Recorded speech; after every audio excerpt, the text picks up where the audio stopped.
Good morning students. तो आप लोगों ने वेक्टर्स के जो 2 लेक्चर्स डाले थे वो कर लिए होंगे, अच्छे से समझ लिए होंगे। वेक्टर टॉपिक जो है वो आगे बहुत काम आता है, तो इसलिए मैंने वो लेक्चर्स अभी भेज दिए थे कि आप उन पर अपनी ग्रिप बना लें जब तक हम उस चैप्टर पर पहुँचें। बाकी जो हमारा डायमेंशनल एनालिसिस चल रहा था उसका लास्ट टॉपिक जो बचा हुआ है उसे आज हम कंप्लीट करेंगे, ठीक है।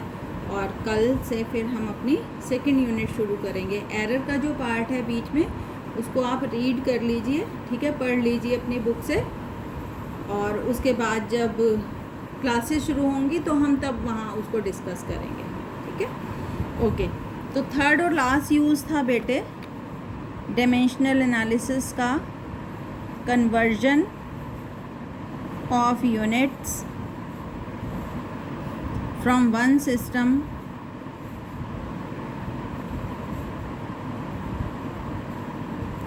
to other, from one system to other।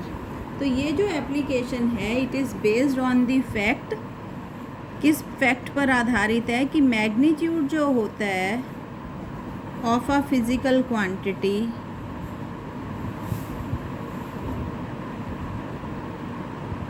Remains same, वो सेम रहता है वट एवर बी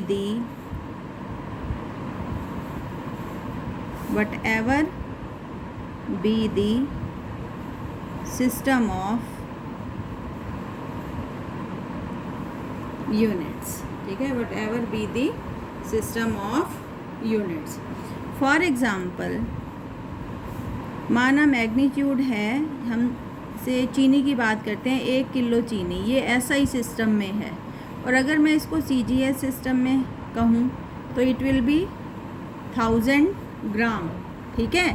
अब चीनी तो चाहे मैं 1 किलोग्राम कहूँ या 1000 ग्राम कहूँ, चीनी का मैग्नीट्यूड तो सेम रहा ना, कोई उसमें हमने चीनी ऐड नहीं करी और कहीं निकाली नहीं है। तो दिस इज़ द मीनिंग कि मैग्नीट्यूड जो है वो फिज़िकल क्वांटिटी का सेम रहता है। हाँ, ये न्यूमेरिकल वैल्यू है पहले सिस्टम में और ये दूसरे सिस्टम में, और ये यूनिट का साइज़ है पहले सिस्टम में और दूसरे में। तो ऑब्वियस सी बात है कि जब एक का 1000 हो गया, मतलब जब न्यूमेरिकल वैल्यू बढ़ गई, तो इन दोनों को बराबर रखने के लिए यूनिट का साइज़ क्या करना पड़ेगा, छोटा करना पड़ेगा ना। यहाँ यूनिट का साइज़ था किलोग्राम और यहाँ यूनिट का साइज़ क्या है, ग्राम। तो मतलब in general N1 U1, N1 is the numerical value and U1 is the unit पहले सिस्टम में, और दूसरे सिस्टम में N2 is the numerical value and U2 is unit। तो ऑब्वियस सी बात है कि अगर हमारा N2 बढ़ गया है, N2 बड़ा हो गया N1 से, तो इन दोनों को इक्वल रखने के लिए हमारा जो यूनिट का साइज़ है U2 वो U1 से क्या होगा, छोटा करना ही पड़ेगा, तभी तो मैग्नीट्यूड विल रिमेन सेम, ठीक है। और एक दूसरी बात और कि जब हम एक सिस्टम से दूसरे सिस्टम में जाते हैं यूनिट्स में, तो डायमेंशन सेम रहते हैं, ठीक है। माना 1 मीटर लेंथ या 100 सेंटीमीटर लेंथ, तो लेंथ ही रही ना। क्या डायमेंशन होते हैं लेंथ के, L। तो 1 मीटर मतलब ऐसा ही सिस्टम में भी डायमेंशन L थे, और 100 सेंटीमीटर मतलब सीजीएस सिस्टम में भी डायमेंशंस क्या रहे, L रहे। तो the dimensions of physical quantity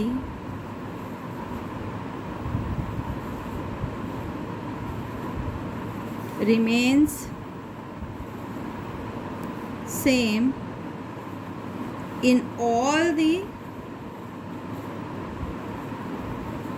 system of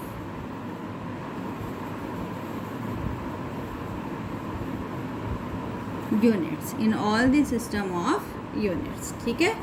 तो इसको करने के लिए हम एग्जांपल ले लेते हैं बेटे। सपोज वी हैव 2 सिस्टम्स, एक फर्स्ट सिस्टम है और एक सेकंड सिस्टम है। फर्स्ट सिस्टम हमेशा उसको लेते हैं जो दिया हुआ होता है, और सेकंड सिस्टम हम उसको लेते हैं जिसमें हमने कन्वर्ट करना है, ठीक है। तो सपोज फर्स्ट सिस्टम में unit of mass is m1, length is L1 and time is T1। Second system में मान लिया मास की यूनिट m2 है, लेंथ की यूनिट L2 है और टाइम की यूनिट क्या है, T2। Let A, B and C are dimensions of mass, length and time in system 1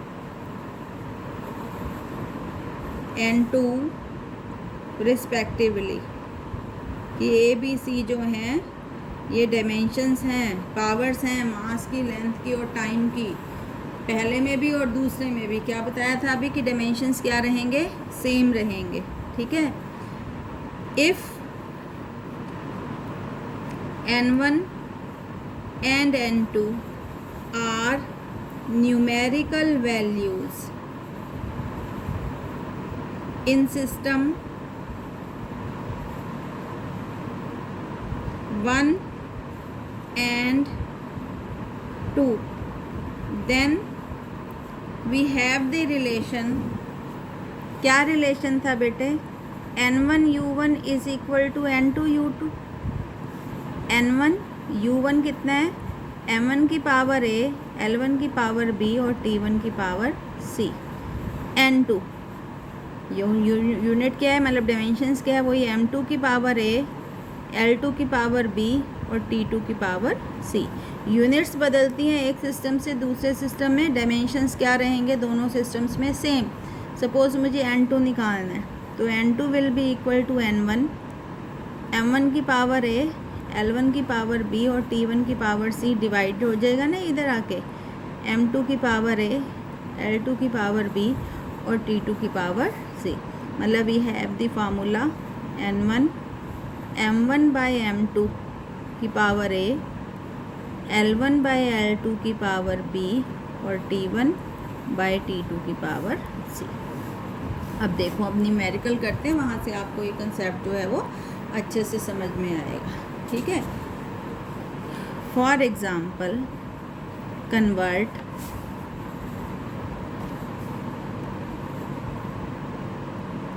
1 Newton into dance. 1 Newton को आपने डाइन्स में बदलना है। तो बेटे सबसे पहले जो जज करने की बात है वो ये है कि किस फिज़िकल क्वांटिटी की बात कर रहे हैं हम। अगर आपको पता हो न्यूटन किसकी इकाई होती है, न्यूटन में हम क्या नापते हैं, याद है आपको, न्यूटन में हम फोर्स नापते हैं। तो फोर्स, और फोर्स के डायमेंशन हम लिख लेंगे mL/T-2। तो सबसे बड़ी बात तो यही है कि अगर आपको यहाँ पता नहीं चलेगा कौन सी फिज़िकल क्वांटिटी है तो सवाल शुरू ही नहीं हो पाएगा। ठीक है। अब m की जो भी पावर है वो a होती है, l की पावर b के बराबर होती है और t की पावर c। तो बेटे यहाँ m की पावर कितनी है, 1, मतलब a आपको कितना दिया हुआ है, 1। l की पावर कितनी है, 1, मतलब b आपको कितना दिया हुआ है, 1। और t की पावर कितनी है, -2, मतलब c आपको कितना दिया हुआ है, -2। तो जब आप फिज़िकल क्वांटिटी को आइडेंटिफाई कर लेंगे then you will be able to write the values of a, b and c। अब 2 सिस्टम है, इस सिस्टम से हमने इसमें जाना है। तो जो सिस्टम दिया होता है उसको हम फर्स्ट मानते हैं और जिसमें जाना होता है उसको हम सेकंड मानते हैं। एक चीज़ और आपको यहाँ देखनी पड़ेगी कि न्यूटन जो होती है वो कौन से सिस्टम में होती है, फोर्स की यूनिट वो होती है बेटे SI सिस्टम में। और डाइन कौन से सिस्टम में होती है, वो होती है आपकी CGS सिस्टम में। मतलब आपको SI सिस्टम से कहाँ जाना है, CGS सिस्टम में जाना है। तो देखो M1 L1 T1 थी, यहाँ थी M2 L2 और T2। अब SI सिस्टम में याद है आपको, SI सिस्टम किया था 6 बेसिक यूनिट्स पर आधारित था, CGS सिस्टम भी किया था। तो SI सिस्टम में मास हम नापते हैं किलोग्राम में, लेंथ हम नापते हैं मीटर में और टाइम हम नापते हैं सेकंड में।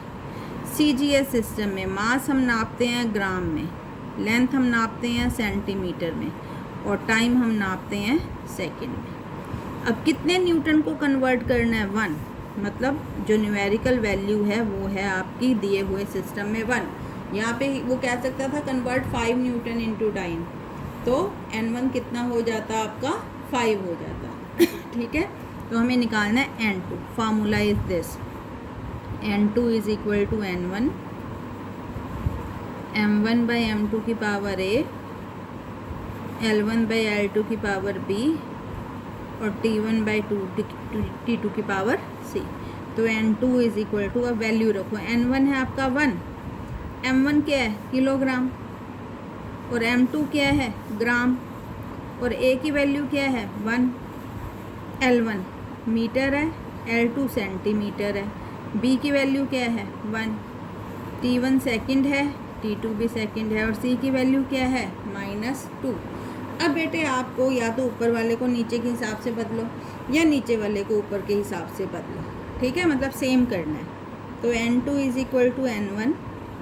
अब 1 किलोग्राम होता है आपका 1000 ग्राम, है ना, किलोग्राम की जगह 1000 ग्राम बटे ग्राम 1।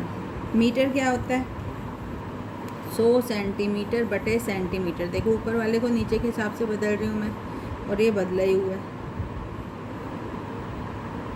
ग्राम से ग्राम, सेंटीमीटर से सेंटीमीटर और सेकंड से सेकंड कैंसिल। क्या आया आपका 1। 1000 की पावर 1 मतलब 1000, 100 की पावर 1 मतलब 100, और 1 की पावर -2, 1 की पावर कुछ भी हो वो क्या होती है 1। तो ये आ गया आपका 1 2 3 4 5 डाइन्स। इसको हम ऐसे भी लिख सकते हैं 10 की पावर 5, 10 के बाद 5 जीरो लगी है ना, तो 10 की पावर 5 डाइन्स।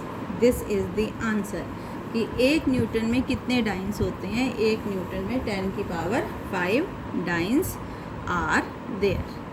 क्लियर है बच्चों? एक और करके दिखा देते हैं हम, ठीक है। इस तरीके के न्यूमेरिकल्स आते हैं पेपर में पक्का। अगला सवाल है convert 5 joule into ergs with the help of dimensional analysis की सहायता से 5 जूल में कितने अर्ग्स होते हैं ये आपने बताने हैं, ठीक है। अब सबसे पहले क्या करना है, we have to identify the physical quantity की किस फिज़िकल क्वांटिटी के बारे में बात हो रही है। तो जूल देखो, सोचो जूल किसकी इकाई होती है। जूल में हम क्या नापते हैं, जूल में हम वर्क नापते हैं, जूल में हम एनर्जी नापते हैं। तो वर्क हो या एनर्जी हो, दोनों की इकाई जूल होती है। सपोज़ ये वर्क है तो वर्क के डायमेंशन mL2T-2। सबसे पहले तो ये हमने आइडेंटिफाई कर लिया, अभी ये वर्क है और इसके डायमेंशन है mL2T-2। अब यहाँ से निकलेगा ABC। m की जो भी पावर है वो a, कितनी m की पावर 1, l की जो भी पावर है वो b के बराबर होती है, और t की जो भी पावर होती है वो c के बराबर होती है, ठीक है। n1 कितना दिया हुआ है, कितने जूल को कन्वर्ट करना है 5, ठीक है। ओके, ये आपका फर्स्ट सिस्टम है, ये सेकंड सिस्टम है। यहाँ फर्स्ट सिस्टम में जूल ऐसा ही सिस्टम में होता है, और अर्ग्स किस में होता है आपका CGS सिस्टम में होता है। फर्स्ट सिस्टम में M1 L1 T1, सेकंड में M2 L2 T2। अब हमें पता है ऐसा ही सिस्टम में मास को किलोग्राम में, लेंथ को मीटर में और टाइम को सेकंड में नापते हैं। CGS में मास को ग्राम में, लेंथ को सेंटीमीटर में और टाइम को किस में नापते हैं, सेकंड में नापते हैं, ठीक है।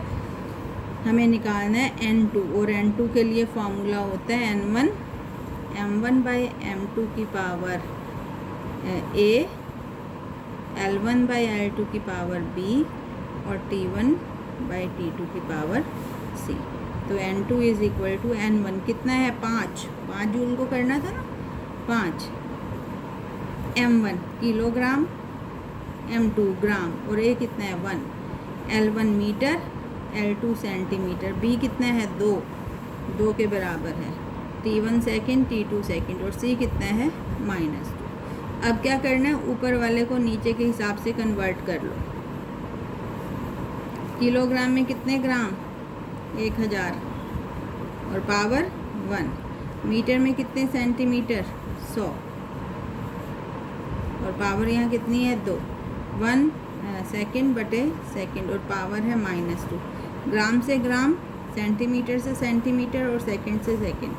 तो n2 is equal to 5 into ये कितना आया, 1000 की पावर 1 है 1, लेकिन यहाँ 100 की पावर 2 है, तो 100 गुना 100 है ना, 100 की पावर 2 इज़ 100 इंटू 100, और 1 की पावर -2 8 इज़ 1, तो कितनी जीरो हो गई, 1 2 3 4 5 6 और 7, तो n2 will be equal to 5 और 10 की पावर 7 अर्ग्स, मतलब 5 जूल में कितने अर्ग्स, 5 इंटू 10 की पावर 7 अर्ग्स। ठीक है, अब यहाँ 1 जूल भी हो सकता था, 1 जूल होता तो फिर यहाँ 5 ना आता, फिर यहाँ 1 आ जाता। क्लियर है बेटे? तो these are the uses of dimensional analysis. ठीक है, मैंने आपको पीछे एक न्यूमेरिकल दिया था करने को, इससे पहले जो 2 यूज़ थे उसमें एक तो हम फर्स्ट यूज़ करते हैं to check the correctness of equation, कि किसी दी हुई इक्वेशन को चेक करना, और दूसरा होता है फार्मूला डिराइव करना। तो मेरे पास सिर्फ 2 बच्चों के सॉल्यूशंस आए थे, बाकियों ने किया ही नहीं है। कौन से न्यूमेरिकल्स थे जो दिए थे? एक तो ये वाला था, फार्मूला डिराइव करना था सेंट्रीपिटल फोर्स के लिए। ठीक है, इसको करो सब बच्चे और मुझे सेंड करो, और इक्वेशन जो चेक करनी थी उनको करो। ठीक, अब लास्ट में सिर्फ लिमिटेशंस बची हैं कि कमियां क्या है डायमेंशनल एनालिसिस में। ठीक है, लिमिटेशंस ऑफ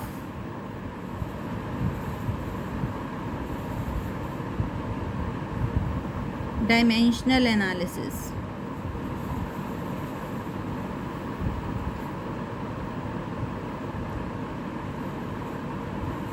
नंबर 1 कि अगर इफ़ अ फिज़िकल क्वांटिटी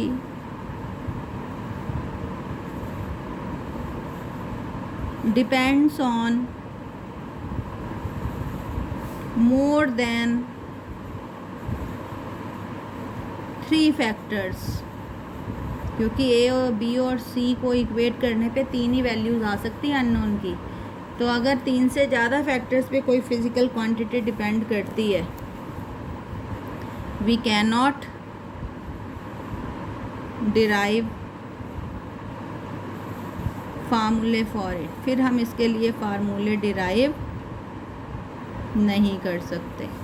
दूसरी, आपको याद है जब हमने फार्मूला डिराइव किया था तो एक के लगाया था, डायमेंशनल लेस कांस्टेंट जिसको हमने बोला था, तो के के बारे में हमें कोई सूचना प्राप्त नहीं होती कि के किसके बराबर होगा। It gives no information about dimensionless constant. ठीक है, चौथा, अगर कोई फिज़िकल क्वांटिटी ऐसे फैक्टर्स पर डिपेंड करती है जिनके डायमेंशंस नहीं है, जैसे एंगल हो गया है ना, तो फिर हम उसके लिए फार्मूला डिराइव नहीं कर सकते। If a physical quantity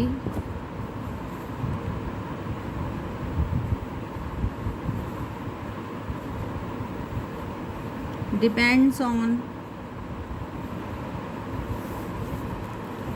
dimensionless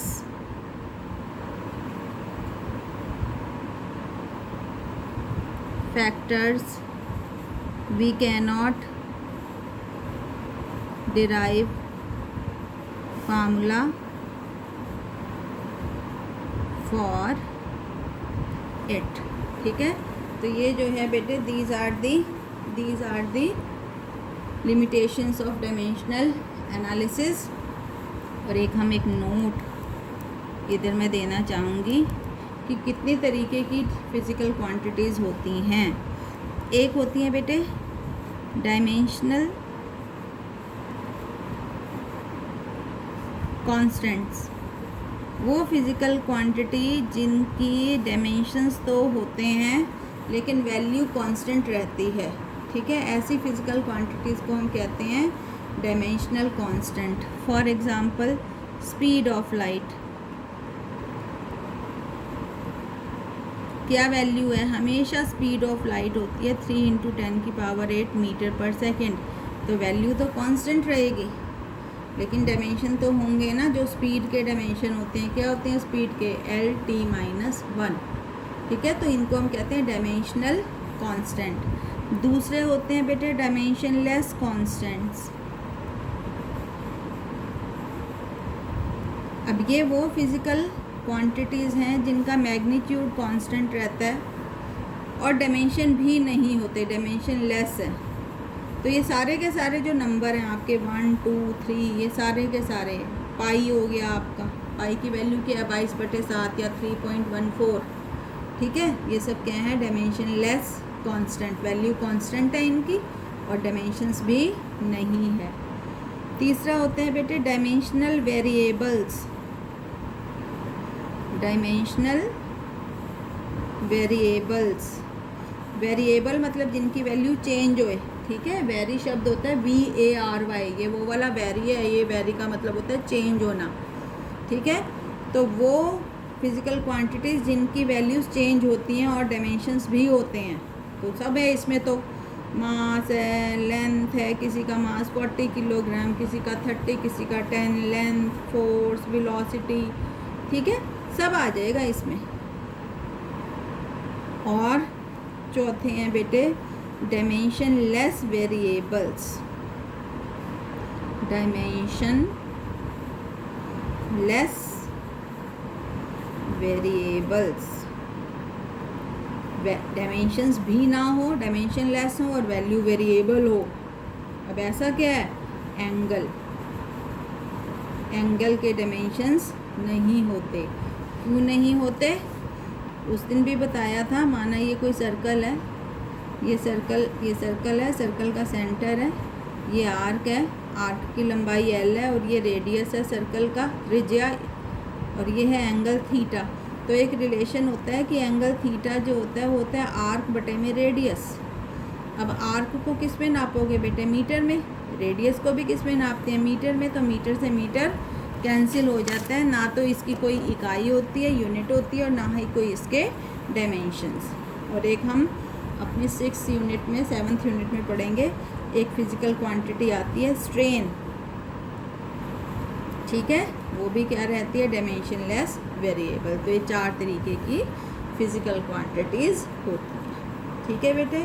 तो यहाँ पे आपका डायमेंशनल वाला लेक्चर ख़त्म होता है, चैप्टर भी ख़त्म होता है यहाँ पे। फर्स्ट यूनिट जो थी वो यहाँ पे हम अभी ख़त्म कर रहे हैं। इस यूनिट में सिर्फ एरर हैं जिनको आप अपनी बुक से पढ़ के और जो सॉल्व्ड एग्जांपल दिए हुए हैं एरर्स के, वो आप ट्राई कर लेना, ठीक है बेटे। और कल से हम शुरू करेंगे अपनी 2nd यूनिट, क्लियर है। तो इस यूनिट का अब मैं टेस्ट रखूँगी, तो जो हमने फर्स्ट यूनिट अभी तक करी है इसको आप कर लो, 4-5 दिन का मैं आपको टाइम दूँगी, ठीक है, और प्रिपेयर करके और फिर हम एक टेस्ट रखेंगे। Thank you.